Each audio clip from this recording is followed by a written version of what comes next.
નમસ્કાર, હું છું સાજીપુત્રી નિશા આંબલિયા. નમસ્કાર, હું છું ચિંતામણી પુત્ર નીલ પટેલ. સ્વાગત છે આજે આપનું અખબારોની ચેનલ પટેલમાં. સર, ગુજરાતમાં લઠ્ઠાકાંડની ચર્ચા થઈ રહી છે. અત્યારે ભાવનગરમાં 5-6 લોકોના મોત થયા છે. તો શું લાગે છે કે ગુજરાતમાં જે દારૂબંધી છે એ રોકવામાં નિષ્ફળ ગઈ હોય ક્યાંક ને ક્યાંક એવું?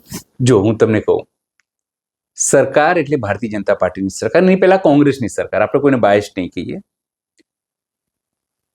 એ સરકારો ઈચ્છે તો બંધ થઈ શકે છે. હું તમને સમજો છું શું કહેવા માંગુ છું, પણ એ લોકો ઈચ્છતા નથી. કેમ નથી ઈચ્છતા? દારૂ, બુટલેગરો, ક્રાઇમ, રાજકારણ, પોલીસ, આ તમામ વસ્તુઓને કોકટેલ છે જેમાંથી પૈસા આવે છે. એ પૈસાનો ઉપયોગ સત્તા પોતાની રીતે કરે છે, પોલીસ પોતાની રીતે કરે છે, જે અપરાધીઓ છે એ પોતાની રીતે કરે છે, અને રાજકારણીઓ છે એ પોતાની રીતે કરે છે. એટલે 4 આયામો થયા, 4 ખૂણાઓ થયા.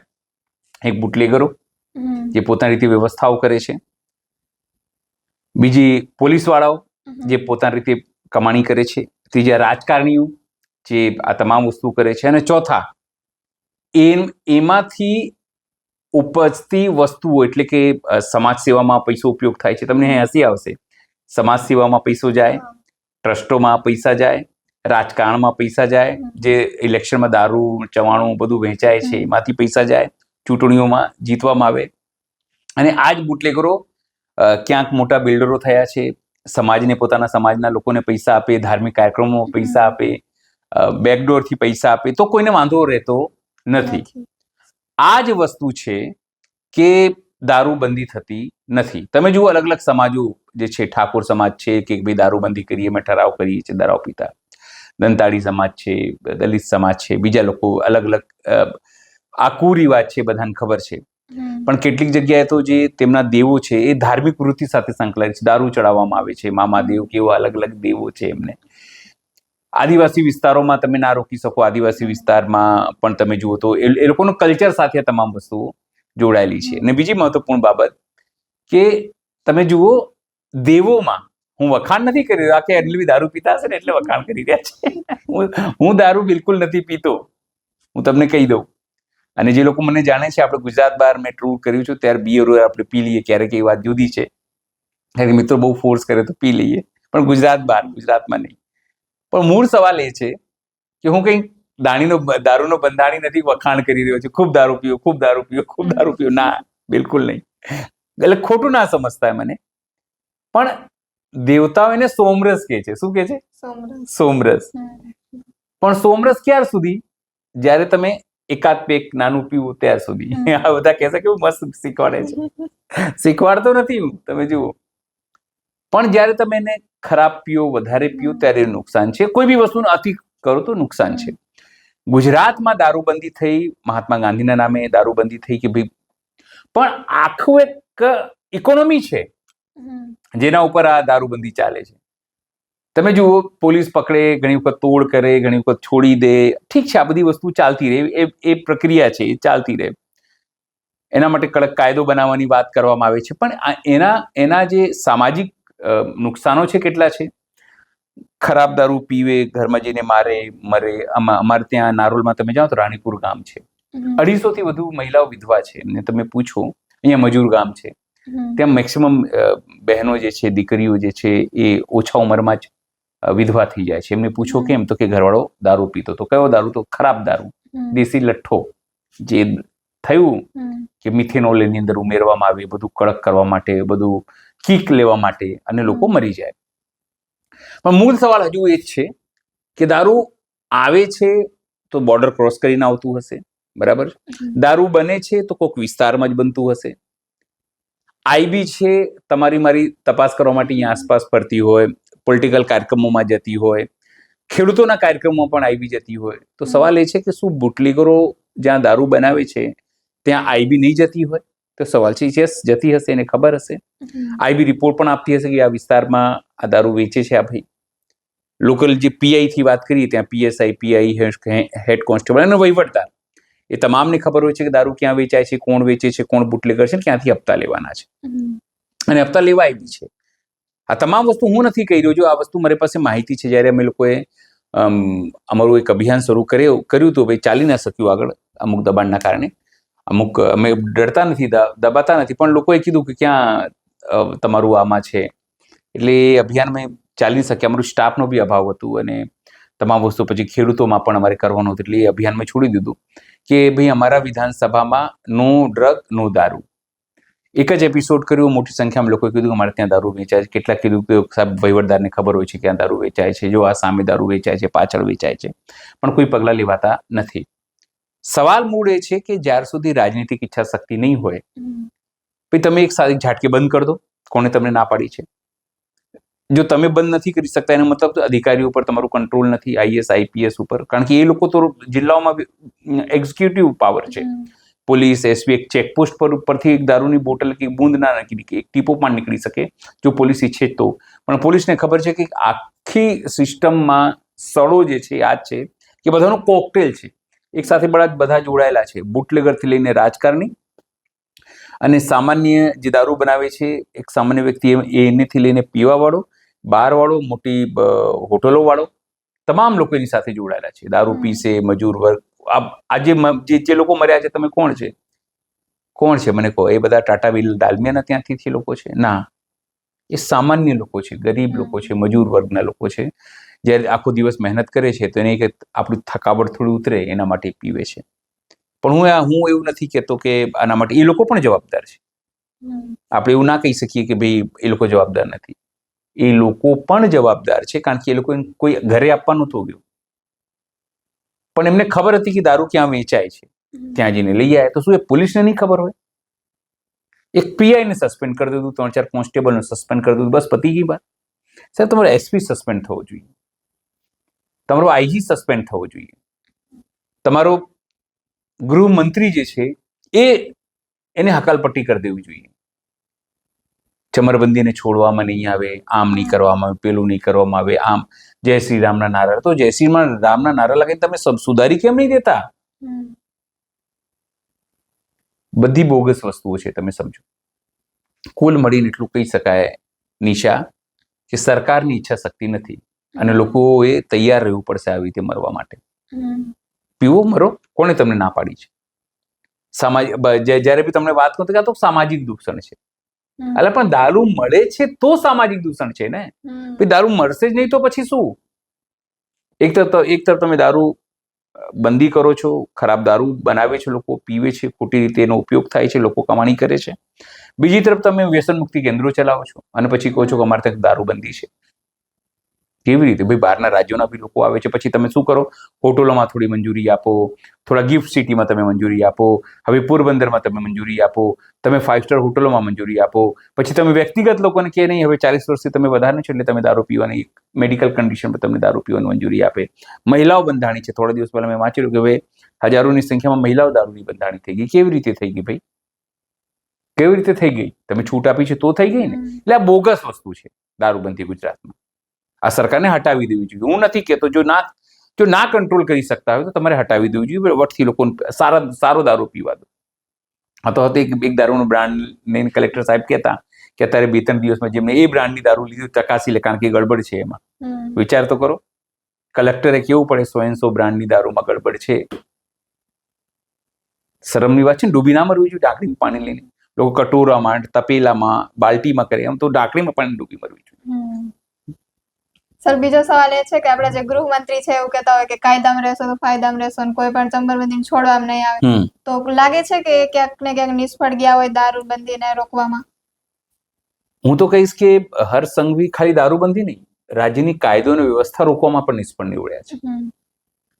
એમની પાસે એટલું બધું ભાર છે, જો રમત ગમતનો ભાર એમની પાસે વાહન વ્યવહાર વિભાગ એમની પાસે આટલું બધું ભાર છે ને. ઉંમર એમની નાની છે, બહુ વધારે પડતી જવાબદારી એમના ઉપર અમિતભાઈ શાહે આપી દીધી છે. તમને કહી દઉં, એ ભાર ઉઠાવી શકતા નથી, ક્યાં ક્યાં દોડે. જો આપણે એવું નથી કહેતા, એક તો યુવાન છે, એગ્રેસિવ છે, કામ કરવામાં માને છે કે કામ કરવું જોઈએ, પણ જે અધિકારીઓ છે ત્યાં આઈએસ આઈપીએસ બાકીના અનુભવી અધિકારીઓ તેમને રમાડે છે. સીધી રીતે વાત કરીએ તો એમને ખબર નથી પડતી કે એમને શું બોલવું, ક્યાં જવું. વિદેશમાં જઈને રીલ બનાવડાવે. આપણા સીએમ પણ અત્યારે વિદેશમાં છે, તમે સમજો. સીએમ નું એક ટ્વીટ સુધા નથી આવ્યું. કે ભાઈ આમાં ચમરબંધીમાં નહીં છોડવામાં આવે, હમ. કે કોઈને પકડવામાં આવે. પકડો, તમે નાના આરોપીઓને તમે પકડો છો, મૂળ શું? સીએમ ને બધા એમ જ કે ઉપરથી ઓર્ડર આવે એટલું જ હા, હોય. રમકડું છે. ખબર શું શું રમકડું છે. હું તમને કહું, મને ખૂબ ખરાબ લાગે છે આ. હમ. અમારા સીએમ ને કે આપણા સીએમ ને કોઈ ખેડૂત કે કોઈ વ્યક્તિ કે આ રમકડું છે, જીતની ચાબી ભરી નરેન્દ્ર ને ઉતના ચલે ભૂપેન્દ્ર. મને ખૂબ ખરાબ લાગે છે. આવી છાપ કોઈ સીએમ ની મેં ક્યારે જોઈ નથી. ઇવન વિજયભાઈ હતા ને, સ્વર્ગીય વિજયભાઈ, એમની પણ છાપ આવી નહોતી. આનંદીબેન પટેલની પણ છાપ આવી નહોતી. પણ ભૂપેન્દ્રભાઈ પટેલ, હર્ષભાઈ સંઘવી, આખી એમનું મંત્રીમંડળ એવું જ છે કે ઉપરથી જેટલી ચાવી ભરે ને આખું આ લોકો આટલું જ કરે છે. કાયદો વ્યવસ્થા તમે જુઓ, રોડ ઇન્ફ્રાસ્ટ્રક્ચરની વ્યવસ્થા તમે જુઓ, ઇન્ડસ્ટ્રીની તમે વ્યવસ્થા જુઓ, કોઈ જગ્યાએ એગ્રીકલ્ચરમાં તમે જુઓ આંદોલન સતત થઈ રહ્યા છે, જીએસપી પાઇપલાઇનની જુઓ, વિદ્યાર્થીઓ જુઓ, મોંઘવારી જુઓ, કોઈ બી વ્યવસ્થા અટકાવવામાં, સુચારુ વ્યવસ્થા કરવામાં આ લોકો નિષ્ફળ નીવડ્યા છે. એક ઝેન્ઝીનું આંદોલન શું થયું? બધા ઝેન્ઝી કરવા માંડ્યા, સમજો. પણ બાકી લોકોનું શું? તમને ડર લાગ્યું ઝેન્ઝી તમને હરાવી શકે છે, તમારો નેરેટિવ સોશિયલ મીડિયામાં બદલી શકે છે. કાલ ઉઠીને તો કોઈ દારૂ ઉપર બી આંદોલન ચલાવે તો તમે ઝૂકી જશો. તમારી પાસે પોતાની કોઈ નૈતિકતા જેવું કંઈ છે નહીં કે શું હોવું જોઈએ, શું ના હોવું જોઈએ. મૂળ વસ્તુ એ છે, મેં તમને ના કીધું, હર્ષ સંઘવી જ નહીં, તમામ લોકો નિષ્ફળ છે આમાં. હું તો કોઈ નીચેથી લઈને ઉપર સુધી એક કોડો વીંઝાવવો જોઈએ, સબક મળવી જોઈએ, નોકરીમાંથી કાઢીને એમના ઉપર કેસ ચલાવવો જોઈએ. તમે વિચાર કરો, 5-6 લોકો મરી જાય, એના પરિવારની હાલત શું? આપણે માનીએ કે એ લોકો ભાઈ દોષિત છે, દારૂ પીવા ગયા હતા, પણ દારૂ મળતું તો ગયા હતા ને. એના માટે કોણ જવાબદાર? આપણે સીધી રીતે માની છો હર્ષ સંઘવી જવાબદાર નહીં, તો શું ખાલી માત્ર પીઆઈ જવાબદાર છે? 3-4 કોન્સ્ટેબલો જવાબદાર છે? ભાઈ તમારી આખી સિસ્ટમ જવાબદાર છે. તમે એસપીને કેમ નહીં ઘર ભેગા કરી દીધા? એના ઉપર કેમ નહીં કેસ કરાવતા? તમે કરાવો ને, તમે કેસ. આઈજી ઉપર કેમ નહીં કરાવતા કેસ? તમે જેલમાં નાખી દો, વર્દી ઉતારી. જો ના સીધા થઈ જાય તો બોલો. પણ આ જ હર્ષ સંઘવીથી, આ જ આઈપીએસોથી કામ કરાવવાના છે, વિપક્ષોને પકડાવવાના છે, એમની સામે દમન કરાવવાનું છે, એમના પોલિટિકલ કરિયરને બીજા વિપક્ષી પોલિટિકલને અટકાવવાનું છે. તો પછી આઈપીએસ શું કરવા તમારી વાત માને? તો તમને ઠેંગો દેખાડે ને જ્યારે તમે દબાણ કહો, સાહેબ પોલ ખોલ નાખીશ. એટલા માટે તમામ વસ્તુઓ છે. હવે સર, મારો છેલ્લો સવાલ છે કે જો આ લોકો સંભાળી ના શકતા હોય એટલી જો દારૂબંધી, તો એને છૂટ આપી દેવી જોઈએ, શું લાગે તમને? જો મૂળ વસ્તુ એ છે કે શરૂઆતમાં ત્યાં આજે કોંગ્રેસ પાર્ટીએ પ્રેસ કોન્ફરન્સ કરી. એમણે આખી 9-10 મિનિટની પ્રેસ કોન્ફરન્સ કરી, જેમાં અમિત ચાવડાએ આખું ગણાવ્યું કે ભાઈ અહીંયા આ ત્યારે થયું લઠ્ઠાકાંડ, અહીંયા થયું લઠ્ઠાકાંડ, બોટાદમાં લઠ્ઠાકાંડ થયું, અહીંયા લઠ્ઠાકાંડ થયું, આટલા લોકો મરી ગયા અને સરકાર નિષ્ફળ નીવડી છે. પછી એમણે કીધું કે અમે એસઆઈટીની માંગ કરીએ છીએ, નૈતિકતા રાજીનામુંમાં આપે ને દુઃખ વ્યક્ત કરે ને માફી માંગે છે, એમાં બધી વસ્તુ વાત કરી. પણ મૂળ સવાલ એ છે કે એસઆઈટી શું હોય છે? એસઆઈટીમાં કંઈ નીકળતું નથી. એસઆઈટી તપાસ કરે, એસઆઈટી પાસે કોઈને અરેસ્ટ કરવાનો પાવર નથી. તમે સમજો, કાલખુનું એસઆઈટીનું ચેરમેન બને, હું તમને ભલામણ કરી શકું છું. ભાઈ એસઆઈટી તો કેટલી સારી એસઆઈટી બની ગઈ, ઘણી બધી એસઆઈટીઓ છે. તો સવાલ કોંગ્રેસની મનસા ઉપર પણ થાય છે. શું કોંગ્રેસ આ તમામ મામલાને દબાવવા માંગે છે? એસઆઈટી બની એટલે મામલો ઠંડા અવસ્થામાં. સરકાર કહેશે ઓહો, અમે તો કોંગ્રેસની વાત માની, જો અમે તો એસઆઈટી બનાવી દીધી. પણ એસઆઈટી શું? ભાઈ તમે નિવૃત્ત જજ હશે અથવા તો જજ હશે, એ બોલાવીને તપાસ કરશે, ભાઈ શું થયું, કોનું થયું, આમ થયું, પેલું થયું, અહીંયા દારૂ મળતો, અચ્છા કોઈ વાંધો નહીં, આવી રીતે કરો. આવે પણ સવાલ એ છે કે દારૂ બંધીનું પાલન નથી થતું તો શું તમે ગામે જઈને રેડ કરશો? ભાઈ તમે તો મુખ્ય વિપક્ષી પાર્ટીઓનો દાવો કરો છો, તમારા ધારાસભ્ય આમ આદમી પાર્ટી કરતા વધારે છે, શું તમે જશો ત્યાં? કેમ નથી જતા? ચલો, આ કહેતા હતા ને જિગ્નેશ મેવાણી, અમે ઘરે જઈને, અમે ગામ જઈને રેડ કરીશું. કરો ને રેડ જઈને, બચાવો ને, તમારી જવાબદારી નથી કોઈ. હા, તમે સત્તામાં નથી તો તમે ગુજરાતના લોકો સામે, લોકો માટે કોઈ કાર્યક્રમ નહીં કરો તમે? પણ વિપક્ષ તો કરી શકે ને. વિપક્ષની જ વાત કરું છું, કોંગ્રેસની જ વાત કરું છું. આમ આદમી પાર્ટીના લોકો, જો હું તમને કહું, આદમી પાર્ટીના લોકો સવારથી નિવેદનો આપી રહ્યા છે. આમ તો કોંગ્રેસના લોકો બી ગયા, કોંગ્રેસના લોકો બી ભાવનગર સટી હોસ્પિટલ છે જ્યાં લોકો મૃતકના પરિવારનું મળવાનું તમામ વસ્તુ કરી રહ્યા છે. પણ જેમના શીર્ષ નેતૃત્વ છે અમિતભાઈ ચાવડાથી લઈને, એ લોકો શું કરી રહ્યા છે? તો ઓફિસમાં બેસીને, આપણો વિરોધ નથી, જો હું વ્યક્તિગત માનું છું કે અમિતભાઈ ચાવડા નો આપણો કોઈ વ્યક્તિગત વિરોધ નથી, પણ કઈ આક્રમકતા તો હોય. તમે બેસીને ખાલી રાજીનામું માંગો અને SIT ની રચનાની માંગ કરો તો એવું કોઈ સમાધાન નથી. તમારે ગામે ગામ નીકળી પડવું પડે. તમે જાહેરાત કરી દેવી પડે કે ભાઈ જો દારૂબંધી, જો દારૂ નહીં બંધ થાય તો અમે આ તારીખથી ગામે ગામ રેડ કરીશું, અને એના માટે જે પણ કાયદો વ્યવસ્થાની ઉલ્લંઘન કેવું કંઈ થશે એના માટે પોલીસ જવાબદાર છે, અથવા પોલીસ બંધ કરાવી દે, અથવા તો પોલીસ જાતે બંધ કરાવી દે, નહીં તો અમે રેડ કરીશું. પણ આવી કોઈ જાહેરાત કરી? જવાબ છે ના. કેટલીક જગ્યાએ છોકરાઓ, યુવાનો કે કોઈ સંસ્થાઓ કે મહિલાઓ જનતા રેડ કરે છે. અને મૂળ વસ્તુ તમે પૂછીએ કે જો સંભાળી ન શકતા હોય તો દારૂબંધી કરવી જોઈએ. જો એના બે પાસાઓ છે. એવું કહેવામાં આવે છે કે ભાઈ ગુજરાત બન્યું ત્યાંથી દારૂબંધી છે, બરાબર છે. તો સવાલ એ છે કે ભારતીય જનતા પાર્ટી શાસિત મધ્યપ્રદેશમાં તો દારૂબંધી નથી, ત્યાં તો સરકાર ચાલી રહી છે. મહારાષ્ટ્રમાં તો દારૂબંધી નથી, ત્યાં તો સરકાર સારી રીતે ચાલી રહી છે.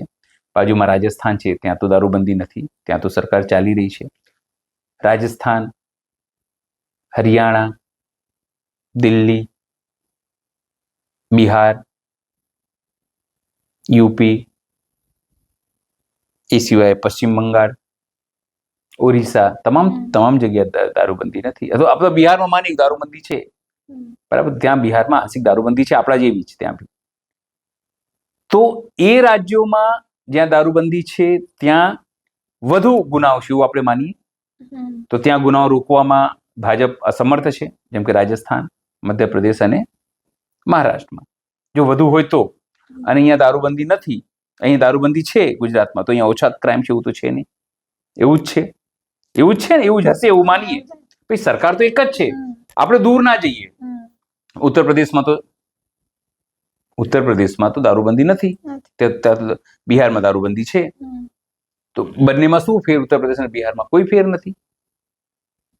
એ જ હત્યાઓ, એ જ દારૂ, એ તમામ વસ્તુઓ આપણી ત્રણેય રાજ્ય ગુજરાતની આજુબાજુમાં જ્યાંથી દારૂ આવે છે, તો દારૂ તો એટલું જ પીવાય છે ગુજરાતમાં. તો તમે શું કરવા આવું કરો છો? આ મારું તર્ક છે. જો આપણે કોઈને સારું કોઈને ખરાબ જયારે કેવું હોય તો એના માટે તર્કો આપવો પડે, આંકડાઓ આપવા પડે, બરાબર છે. તમે એવું કહો કે હું તમને એવું કહું 60ની સ્પીડ કેવી તો તમે ના જજ કરી શકો, પણ તમને એવું કહું કે ભાઈ 40 વધુ કે 60 વધુ તો તમે કહો 60 વધુ, તમે 80 વધુ કે 60 વધુ તો તમે શું કહો 80 વધુ. જ્યારે તમે કોઈ તુલનાત્મક આંકડાકીય માહિતી સાથે તમે કમ્પેરિઝન કરો તો તમને ખબર પડે. ગુજરાતમાં અત્યાર સુધી દારૂબંધી છે એટલે આવું છે, દારૂબંધી નથી તો શું થઈ શકે છે? તમે કલ્પના કરી ક્યારે તમે? તો ના. જો તમે એવું કહેતા હો કે બિહાર વાળી, યુપી વાળી થશે તો ત્યાં બી તો ભાજપ છે, તો યુપી ખરાબ થયું ને? ભાજપનું યુપી ખરાબ, ભાજપનું રાજસ્થાન ખરાબ, ભાજપનું મધ્યપ્રદેશ ખરાબ, ભાજપનું મહારાષ્ટ્ર ખરાબ, કારણ કે ત્યાં દારૂબંધી નથી, અને ભાજપનું ગુજરાત સારું કેમ કે દારૂબંધી છે. ભાજપ એક જ, પણ એક જગ્યાએ દારૂબંધી છે તો સારું, અને એક જગ્યાએ દારૂબંધી નથી તો ખરાબ. એવું તો ના હોઈ શકે ને. અને મૂળ વસ્તુ એ છે કે તમે બી એક્સપેરિમેન્ટ કરો ને. હું નથી કહેતો, જો હજુ બી કહી દઉં, પણ તમે સંભાળી શકતા નથી, તમે કરો તો તમે કોઈ કાર્યવાહી કરી શકો છો. લોકોને સારું દારૂ પીવા દો. જો તમે આવું કહેતા હો તો રોયલ સ્ટેગ ની બધી વાતો તમે તમારા કલેક્ટરો કહેતા હોય તો તમે પીવા દો, કોણ ના પાડે છે? પણ એ કરવું નથી, માત્ર નાટક કરવું છે અને સત્તાથી ચીટકી રહેવું છે. અને જે દારૂમાંથી પૈસા આવશે એ વોટરોમાં વેચીને ફરીથી સત્તામાં ચીટકી રહેવું છે. આખી ઘટના આવું છે. નિશા, તો આ સમગ્ર મામલે આપ શું વિચાર રહ્યા છો? કોમેન્ટ બોક્સમાં કોમેન્ટ કરી જરૂરથી જણાવજો. અત્યાર માટે બસ આટલું જ. ધન્યવાદ. નમસ્કાર.